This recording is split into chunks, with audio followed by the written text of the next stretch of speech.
Hello everyone, स्वागत है आप सभी का अपने यूट्यूब चैनल RWT ऑफिशियल पर। तो साथियों, अगर आप यूपी पुलिस कांस्टेबल री एग्ज़ाम की तैयारी कर रहे हैं तो इस प्रैक्टिस सेट को ज़रूर लगाना।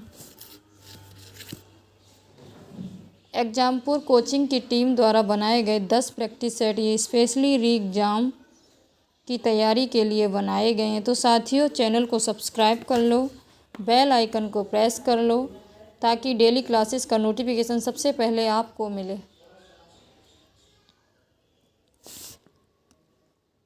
तो आज का हमारा ये लास्ट मॉडल पेपर है, यानी कि 10। इससे पहले मैंने आपको 9 मॉडल पेपर करा दिए हैं।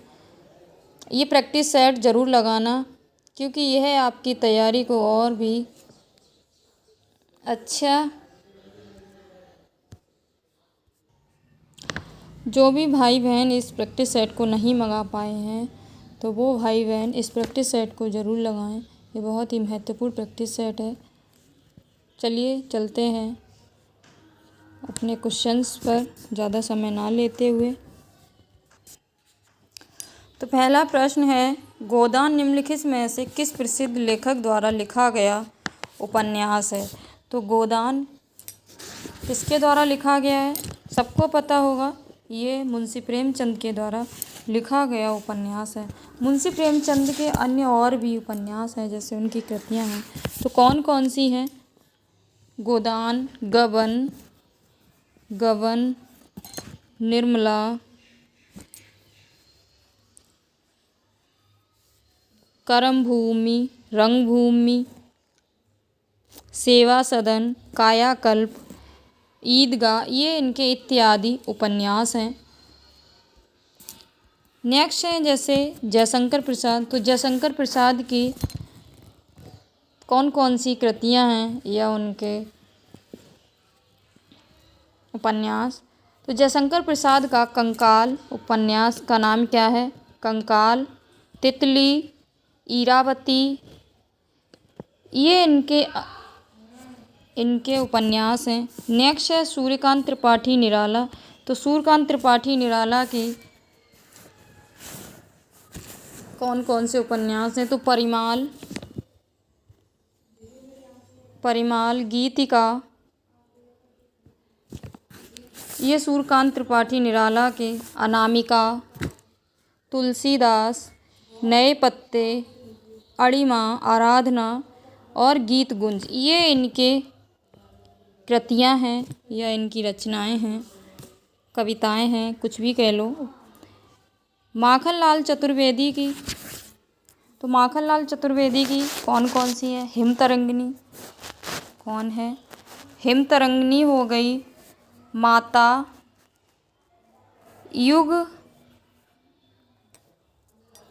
युग चरण और समर्पण,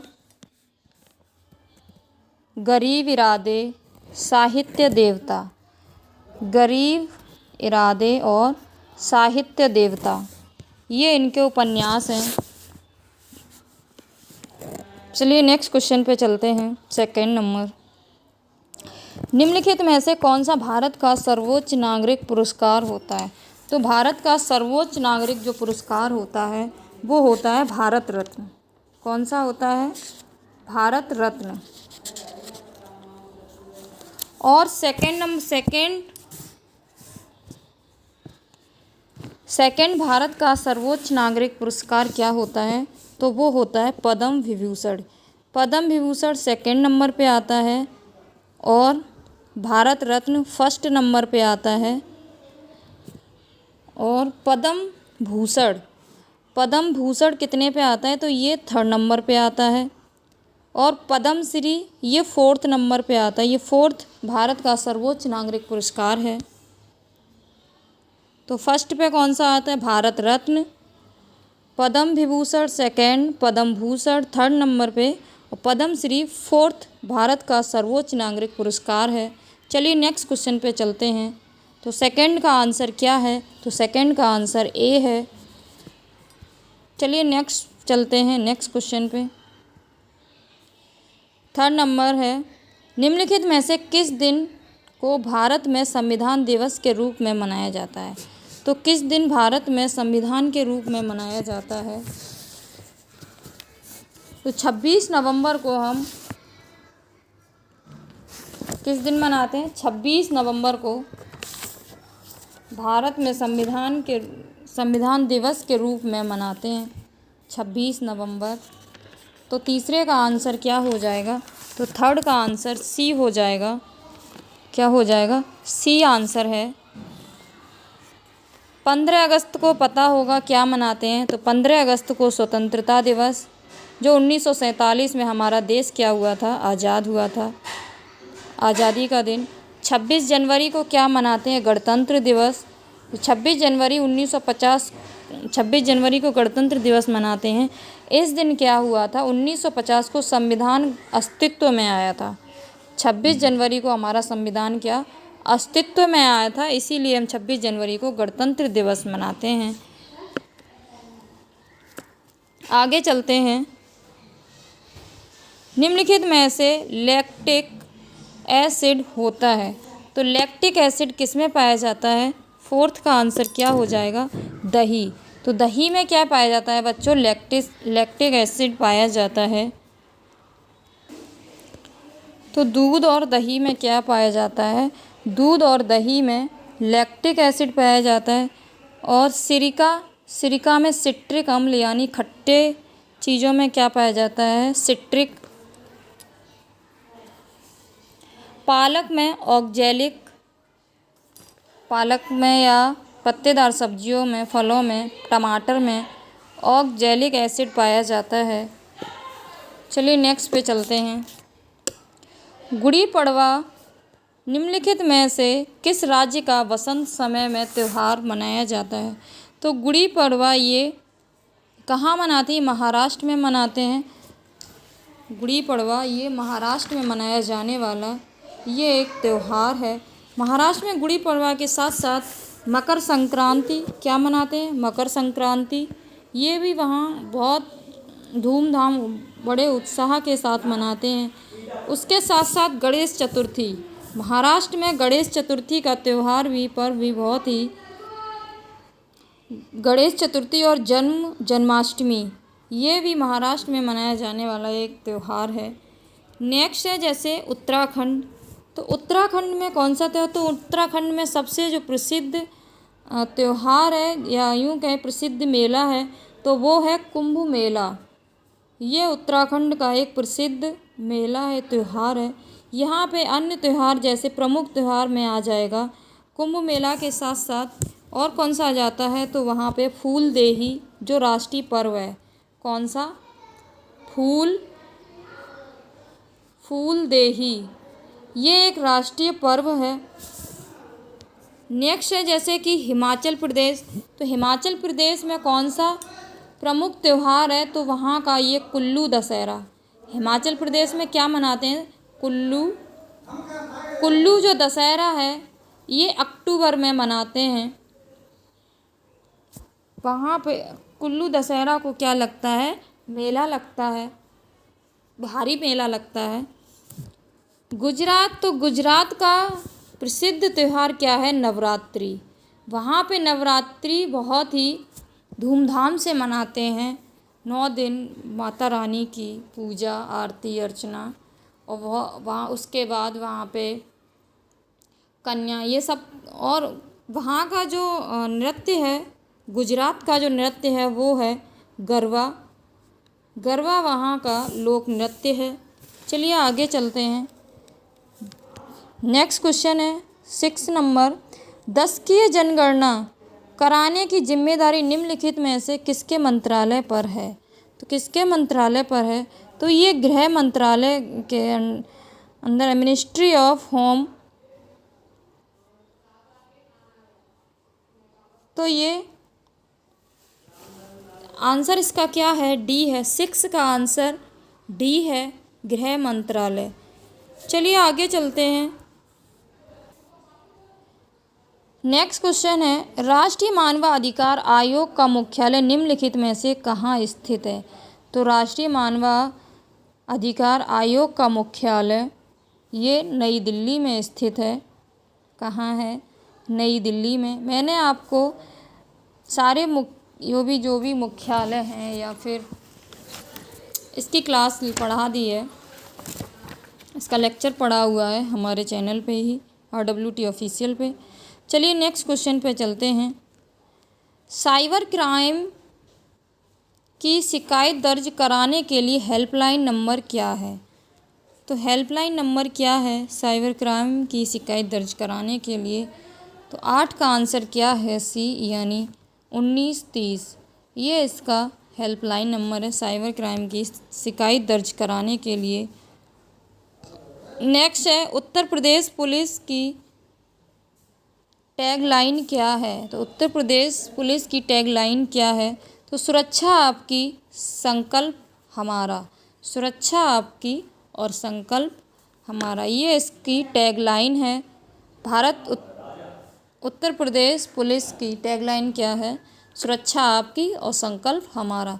तो 9 का आंसर क्या है? 9 का आंसर बी है। क्या है? बी है। चलिए आगे चलते हैं। Question number 10।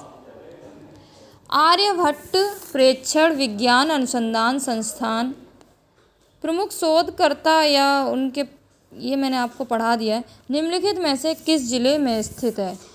तो किस जिले में स्थित है? ये नैनीताल में स्थित है। नेक्स्ट क्वेश्चन पे चलते हैं। G20 का पूर्ण रूप क्या है? तो G20 का पूर्ण रूप क्या है बच्चों? Group of 20। क्या है? Group of 20। 11 का आंसर ए है। नेक्स्ट क्वेश्चन पे चलते हैं। 12 नंबर। भारत का सबसे बड़ा अंतर्विभागीय अभिसरण कार्यक्रम ऑपरेशन कायाकल्प निम्नलिखित में से किस राज्य सरकार द्वारा शुरू किया गया? तो अंतर्राष्ट्रीय विभागीय अभिसरण कार्यक्रम यानी ऑपरेशन कायाकल्प किस राज्य सरकार के द्वारा शुरू किया गया? तो ये उत्तर प्रदेश राज्य की सरकार द्वारा ये शुरू किया गया, यानी 12 का आंसर क्या है? बी है। 12 का आंसर बी।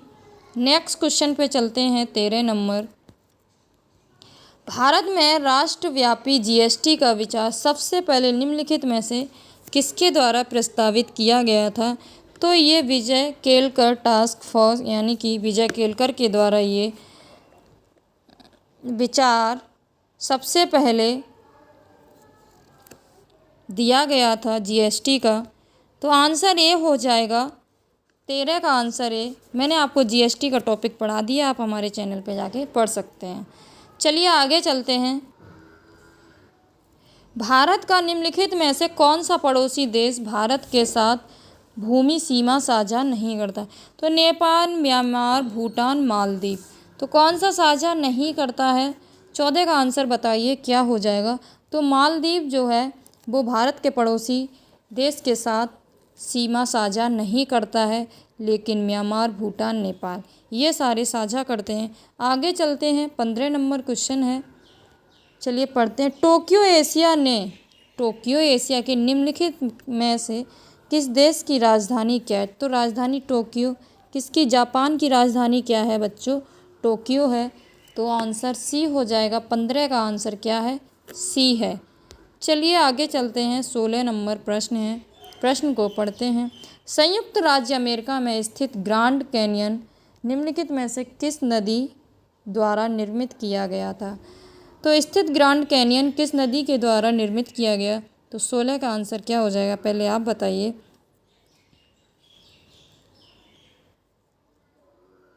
तो इसका आंसर है कोलोराडो। क्या है? कोलोराडो, यानी ऑप्शन बी करेक्ट है। 16 का बी। चलिए आगे चलते हैं। 17 नंबर। नर्मदा निम्न में से किस में मिलती है? बताइए, नर्मदा निम्न में से किस में मिलती है? तो ये अरब सागर में मिलती है। Answer A. 17 का ए। आप लोग हमें बताना आपका कितना स्कोर गया, कितने आपके सही हुए, कमेंट बॉक्स में लिख के ज़रूर भेजना। 18 क्वेश्चन चलिए पढ़ते हैं। उन गीतों के नाम बताइए जो राधा और कृष्ण दिव्य प्रेम का गुणगान करते और विशेष रूप से ब्रज में लोकप्रिय हैं। तो विशेष रूप से जो ब्रज में लोकप्रिय हैं वो रसिया है। रसिया जो गीत है वो कृष्ण और राधा के प्रेम का गुणगान करते हैं। चलिए आगे चलते हैं। 19 नंबर पे प्रश्न को पढ़ते हैं। भारत का government e market portal become विच वर्ड्स, यानी सार्वजनिक खरीद के लिए विश्व का कौन सा ई कॉमर्स प्लेटफॉर्म बना है। भारत का गवर्नमेंट ई मार्केट पोर्टल सार्वजनिक खरीद के लिए विश्व का कौन सा ई कॉमर्स प्लेटफॉर्म बना है। तो बताइए इसका आंसर क्या हो जाएगा। तो इसका आंसर मैं बताती हूँ, यानी कि प्रथम क्या है, फर्स्ट नंबर पे है। चलिए आगे चलते हैं। 20 नंबर, थंका निम्न में लिखित में से किस राज्य की सबसे लोकप्रिय कला शैली है। तो किस देश की ये कला शैली है, किस राज्य की ये कला शैली है। तो 20 का आंसर क्या हो जाएगा। ये थंका है जो वो सिक्किम की एक लोकप्रिय कला शैली है। सिक्किम का नृत्य क्या है, लोसोंग। क्या है, लोसोंग। चलिए आगे चलते हैं। तो 20 का आंसर सी है। नेक्स्ट क्वेश्चन पे चलते हैं बच्चों। निम्नलिखित में से किसके संविधान का प्रत्येक पृष्ठ के किनारों को डिजाइन किया था और उसे कलाकृतियों से सजाया था। तो 21 का आंसर बताइए आप लोग। तो क्या हो जाएगा, श्री नंदलाल बोस। क्या हो जाएगा, श्री नंदलाल बोस। 21 का आंसर ए करेक्ट। चलिए 22 नंबर प्रश्न को पढ़ते हैं। भारत की किस कंपनी ने ट्रैक्टर व्यवसाय एवं संविधान गतिविधियों को बंद करने का निर्णय लिया है। तो बताइए, ऑप्शंस को पढ़ते हैं। Ford tractor, Mahindra tractor, Swaraj tractor या फोर्स ट्रैक्टर। तो किसको बंद करने के है। तो 22 का आंसर क्या है, फोर्स ट्रैक्टर। कौन सा, फोर्स ट्रैक्टर, यानी कि 22 का आंसर क्या है। तो 22 का आंसर डी है। नेक्स्ट क्वेश्चन 23 नंबर, 2016 के विमुद्रीकरण के समय निम्नलिखित में से कौन भारत के प्रधानमंत्री थे। तो 2016 में भारत के प्रधानमंत्री कौन थे। तो श्री नरेंद्र मोदी। प्रेजेंट में भी हैं श्री नरेंद्र मोदी। चलिए आगे चलते हैं।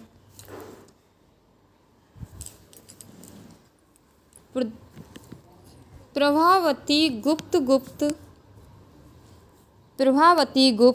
गुप्त साम्राज्य के निम्नलिखित में से किस शासक की बेटी थी। यानी प्रभावती गुप्त साम्राज्य के निम्न में से यानी किस शासक की ये बेटी थी।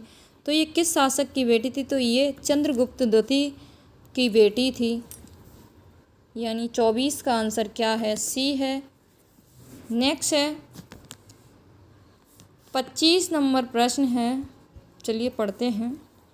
ऐसी अर्थव्यवस्था जिसमें निजी क्षेत्र और सरकार दोनों हों। ऐसी अर्थव्यवस्था कौन सी है जिसमें निजी क्षेत्र और सरकार दोनों हों। तो कौन सी है। तो वो है मिश्रित अर्थव्यवस्था, यानी मिक्स्ड इकोनॉमी। 25 का answer D, mix economy. Next question है, भारतीय राष्ट्रीय आंदोलन की निम्नलिखित में से किस घटना के बाद रविन्द्रनाथ टैगोर ने अपना दर्द और गुस्सा व्यक्त किया था और अपनी नाइटहुड का त्याग कर दिया था। तो किसने 26 का आंसर क्या हो जाए। तो जलियांवाला बाग नरसंहार आंदोलन, यानी भारतीय राष्ट्रीय आंदोलन की घटना के बाद रविन्द्रनाथ टैगोर ने अपना ये सब, यानी कि इन्होंने नाइटहुड का त्याग कर दिया था। तो ऑप्शन ए करेक्ट है। 26 का आंसर क्या है। तो 26 का आंसर ए है। नेक्स्ट क्वेश्चन 27 नंबर पढ़ते हैं। नीली क्रांति निम्नलिखित में से किससे संबंधित है। तो नीली क्रांति किससे संबंधित है। जल प्रदूषण, डेयरी उत्पादन, कपास उत्पादन, मत्स्य पालन। तो बताइए 27 का आंसर क्या है। तो मत्स्य पालन से नीली क्रांति, यानी सी आंसर। 27 का आंसर सी। आगे चलते हैं 28 नंबर।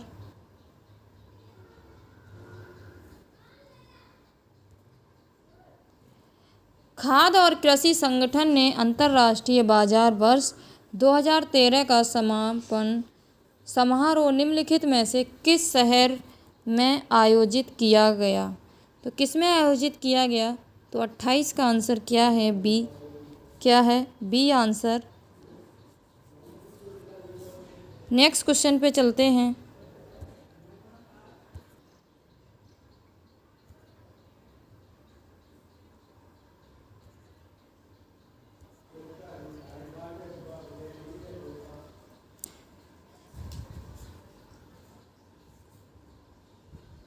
तो नेक्स्ट क्वेश्चन क्या है?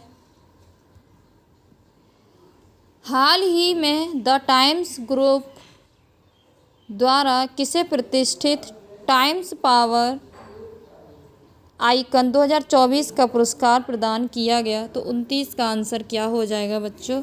तो विजय जैन को। किसको? विजय जैन को। 29 का आंसर ए है।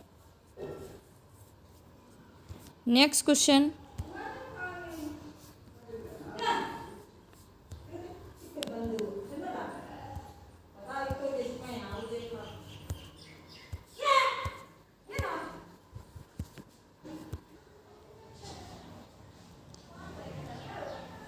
नेक्स्ट क्वेश्चन है एशियन ट्रैक साइकिलिंग चैंपियनशिप 2024 में भारत को कितने पदक प्राप्त हुए? तो भारत को कितने पदक प्राप्त हुए? तो भारत को 18 पदक प्राप्त हुए, यानी 30 का आंसर बी है। आगे चलते हैं। Next question 31 number.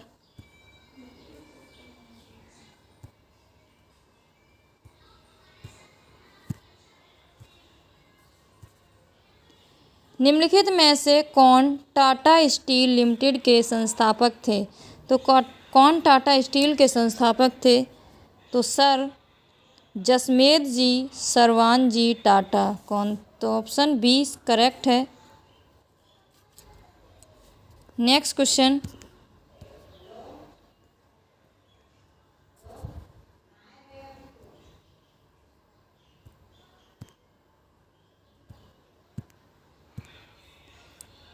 उत्तर प्रदेश राजस्व संहिता 2006 के अनुसार राज्य सरकार प्रत्येक जिले में कितने कलेक्टर नियुक्त करेगी? तो कितने कलेक्टर नियुक्त करेगी?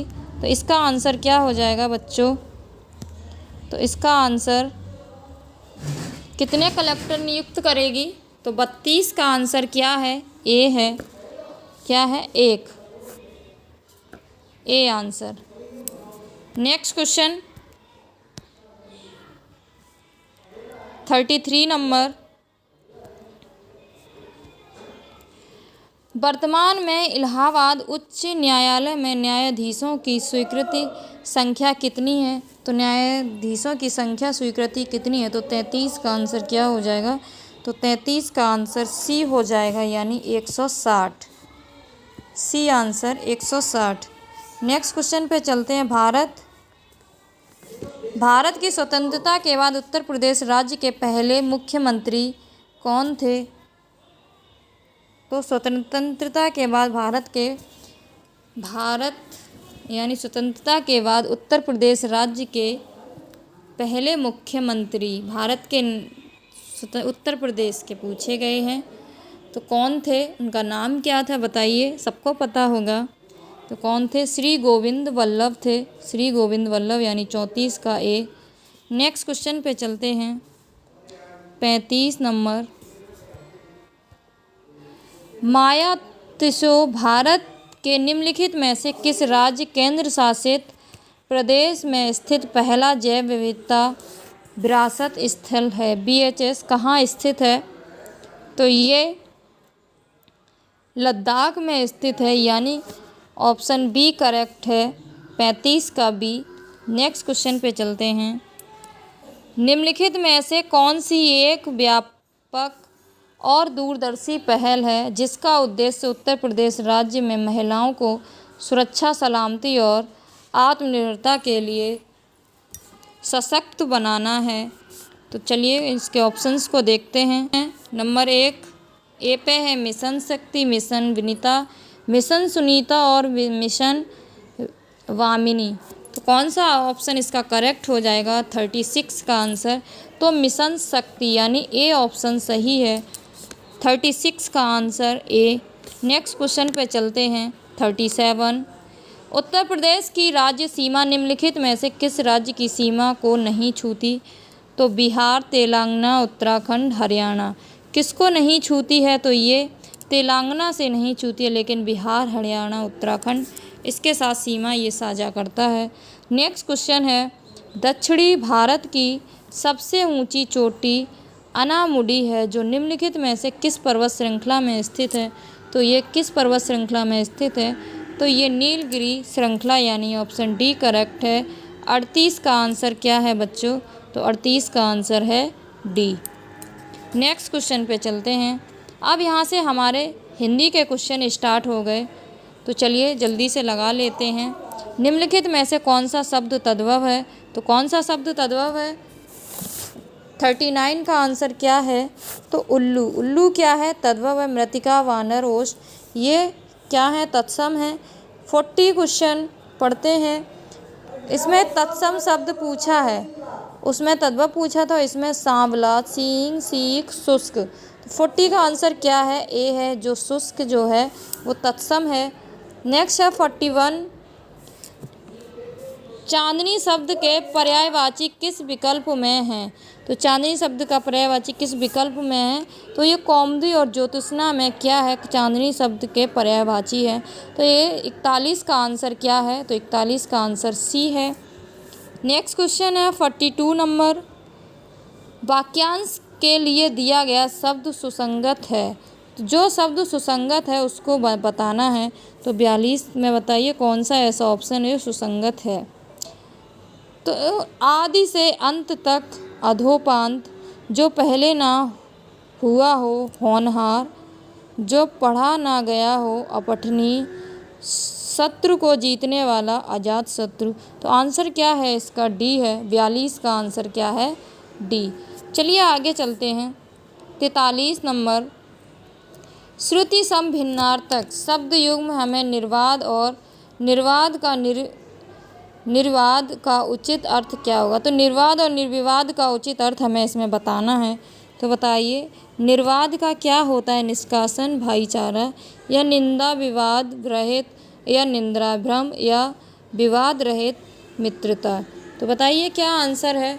तो इसका जो है तो निर्वाद का निंदा, और निर्विवाद यानी विवाद रहित। तो ऑप्शन इसका 43 का करेक्ट जो हो जाएगा वो है बच्चों डी है। चलिए नेक्स्ट क्वेश्चन पे चलते हैं। निम्नलिखित में से अशुद्ध, इसमें अशुद्ध का चयन करना है। तो क्या है 44 में अशुद्ध कौन सा है? कौशल्या ने मुझे मथुरा दिखाया यानी करेक्ट है। तुम मेरे तरफ क्यों चले आ रहे हो? तुम मेरे तरफ नहीं, मेरी तरफ। तो ऑप्शन बी ही इसका गलत हो जाएगा। तो 44 का आंसर क्या है? बी। क्या है? बी है। नेक्स्ट है 45 क्वेश्चन नंबर, चलिए पढ़ते हैं। लिंग की दृष्टि से कौन सा विकल्प गलत है? तो बताइए तनुज, तनुजा, बनिया, बिनियान, सांप, सांपिन, चूहा, चूहिया। तो बताइए लिंग की दृष्टि से कौन सा इसमें गलत है? तो बनिया, बनियान ये तो गलत है। बनिया, बनियान कहाँ से हो जाएगा? कोई इसका लय या तुक नहीं बन रहा है। तो 45 का आंसर क्या है बच्चों? बी है। नेक्स्ट क्वेश्चन पे चलते हैं। हमारे घर में बहुत शोर होता है, हम ही जानते हैं हम आपको कैसे पढ़ाते हैं। वधू शब्द का बहुवचन क्या होगा? वधू शब्द का बहुवचन क्या होगा? तो 46 का आंसर क्या है? डी है। वधुएं। वधू का क्या हो जाएगा बहुवचन? वधुएं। माँ ने बच्चे को मिठाइयाँ दी। तो इसमें रेखांकित शब्द में कौन सा कारक है? तो इसमें कौन सा कारक है? तो संप्रदान कारक है। माँ ने बच्चे को क्या दी? मिठाइयाँ दी। यानी कि जब हम किसी को कुछ देते हैं तो वहाँ पे हमेशा संप्रदान कारक होता है। ये आप लोग याद रखना अच्छे से, भूलना नहीं। भौतिकी शब्द में कौन सा प्रत्यय है? तो बताइए भौतिकी में कौन सा प्रत्यय है? तो 48 का आंसर क्या हो जाएगा? भौतिकी यानी ई प्रत्यय है इसमें बच्चों। 48 का B answer is the right answer. B is the right answer 48 का।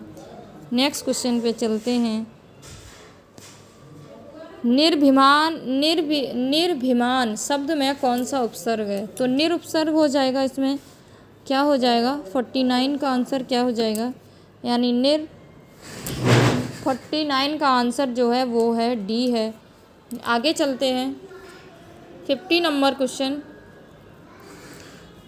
निम्नलिखित में से किस विकल्प में सही समास विग्रह नहीं हुआ है?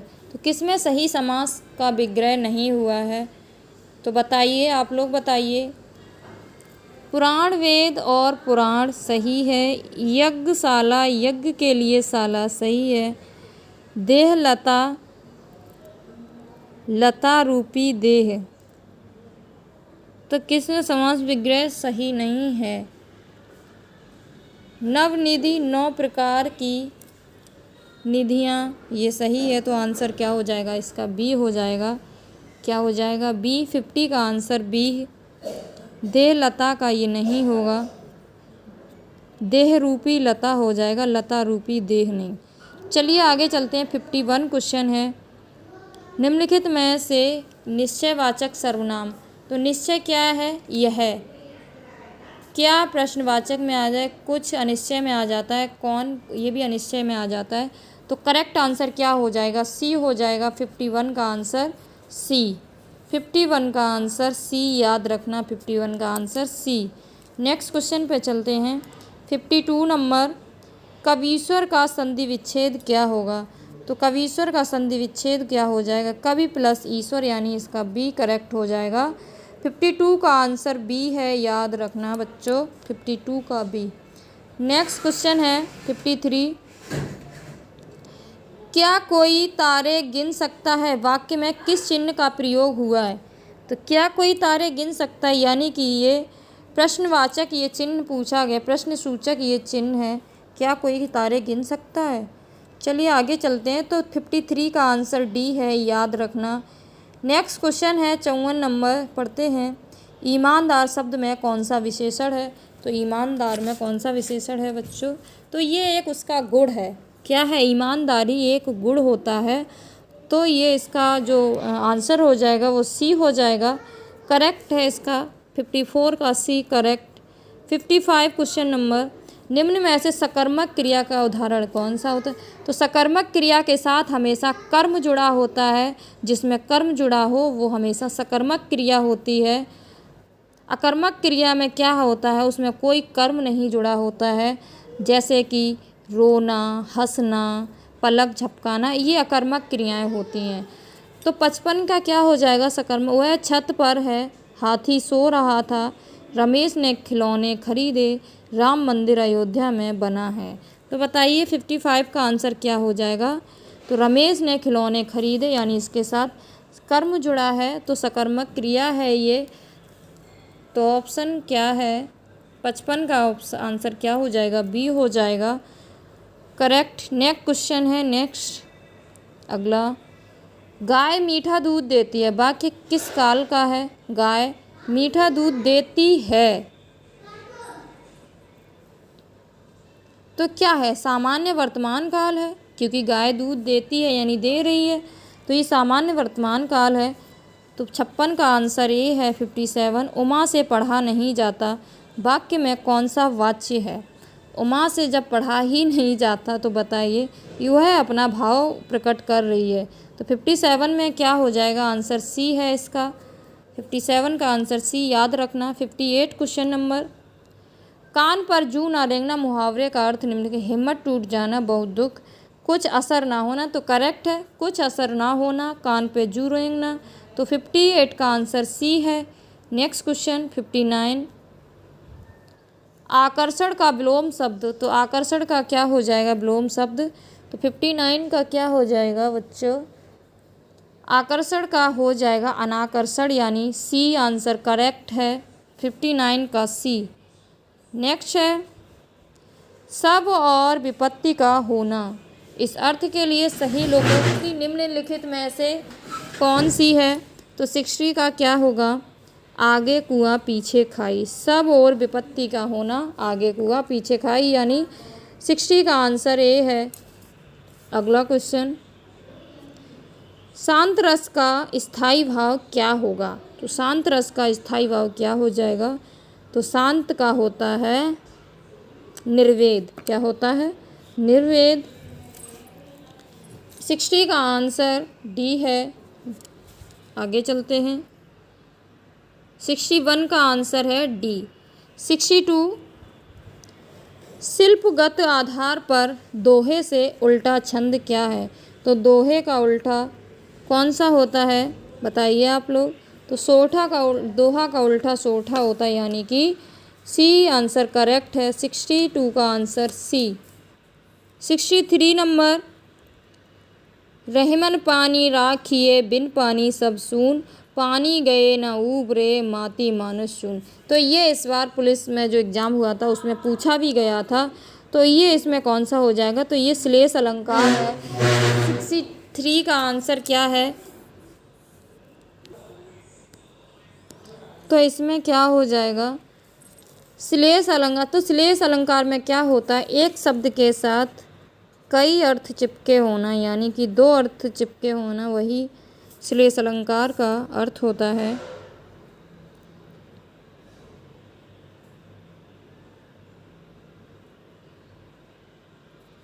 नेक्स्ट क्वेश्चन पे चलते हैं। निम्नलिखित में से कौन सा शब्द अनेकार्थी शब्द भेद से संवर्धन नहीं है? यानी कौन सा इसमें नहीं पूछा है। तो 64 का आंसर क्या हो जाएगा? 64 का आंसर मूल्य। क्या हो जाएगा? मूल्य। 64 का आंसर डी है।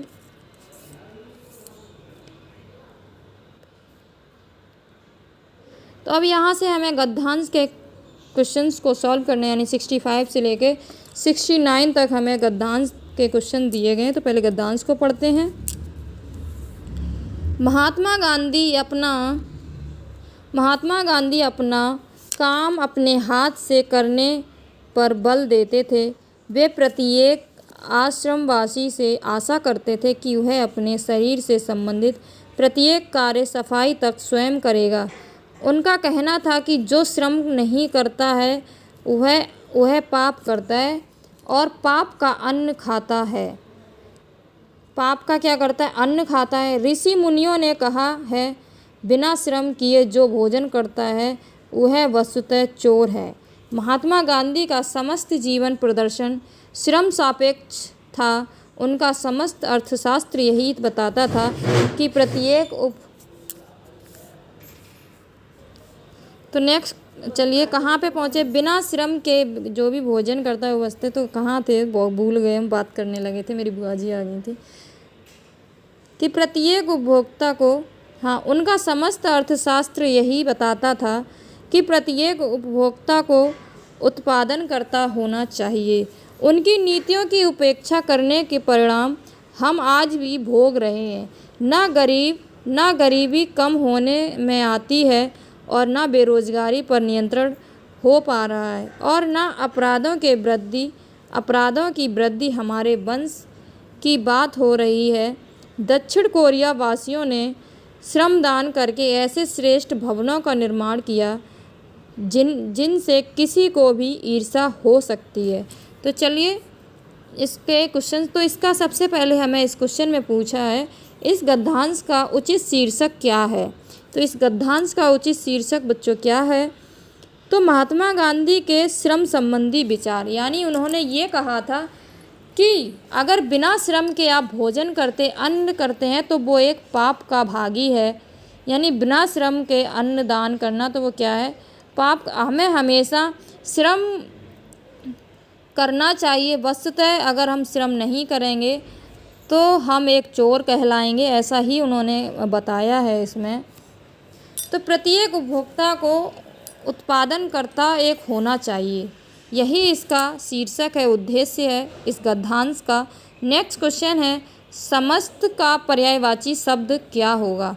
तो समस्त का पर्यायवाची यानी 66 क्वेश्चन नंबर में क्या होगा? तो समस्त यानी संपूर्ण, क्या हो जाएगा? ए आंसर करेक्ट है इसका, समस्त का संपूर्ण। 67 महात्मा गांधी का समस्त जीवन दर्शन श्रम सापेक्ष का था और स्पष्ट हमें इसमें स्पष्ट करना है। तो 67 का आंसर क्या हो जाएगा? तो क्वेश्चन है महात्मा गांधी का समस्त जीवन दर्शन श्रम सापेक्ष था, आशय स्पष्ट कीजिए, यानी कि हमें इसमें आशय को स्पष्ट करना है। तो 67 का आंसर क्या हो जाएगा? तो बताइए आप लोग। तो 67 का आंसर जो है वो है बच्चों, महात्मा गांधी के सभी विचार श्रम पर आधारित थे, यानी इसका आंसर जो है वो बी है। 67 का आंसर बी। नेक्स्ट क्वेश्चन पे चलते हैं। गद्यांश के आधार पर चोर को, यानी गद्यांश के आधार पर हमें इसमें चोर की परिभाषा को बताना है। तो किसी का सामान चुराना या बिना श्रम के मौज करना, बिना श्रम भोजन करना, पाप का अन्न खाना। तो बताइए 68 का आंसर इसमें क्या होगा? तो बिना श्रम के जब हम भोजन करते हैं तो वही पाप के भागीदार होते हैं या फिर चोर कहलाते हैं। तो इसका आंसर सी है।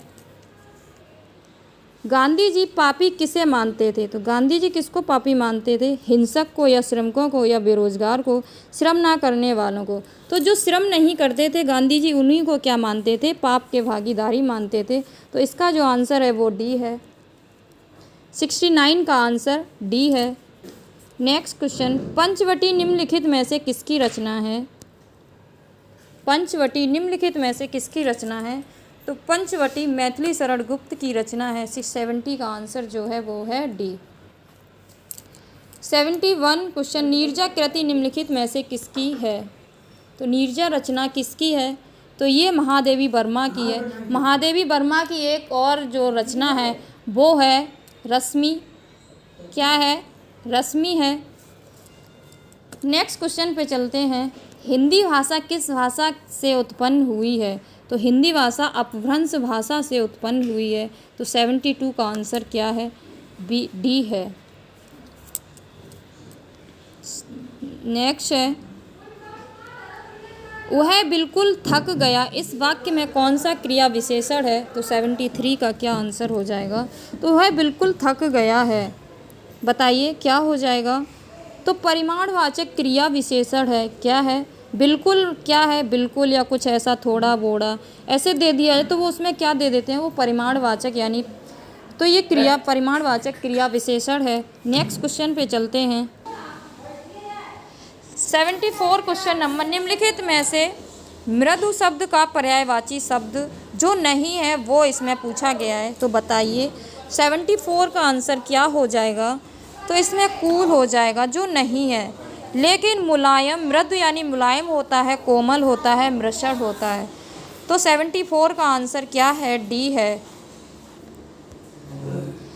श्रुति सम भिन्नार्थक शब्द युग्म जो दीन का सही अर्थ निम्नलिखित में से कौन सा है? तो दिन क्या होता है? दिवस होता है। क्या होता है? 75 यानी दिन का दिवस, और दीन यानी दीनहीन। तो कौन हो गए? गरीब। दीन किसको बोलते हैं? गरीब को बोलते हैं। तो इसका जो राइट आंसर है वो है डी, यानी दिवस और गरीब।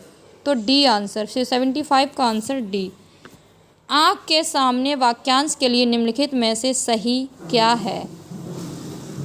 तो बताइए 76। तो 76 का क्या हो जाएगा? प्रत्यक्ष। क्या हो जाएगा? प्रत्यक्ष, यानी कि बी आंसर करेक्ट है। 76 का आंसर बी।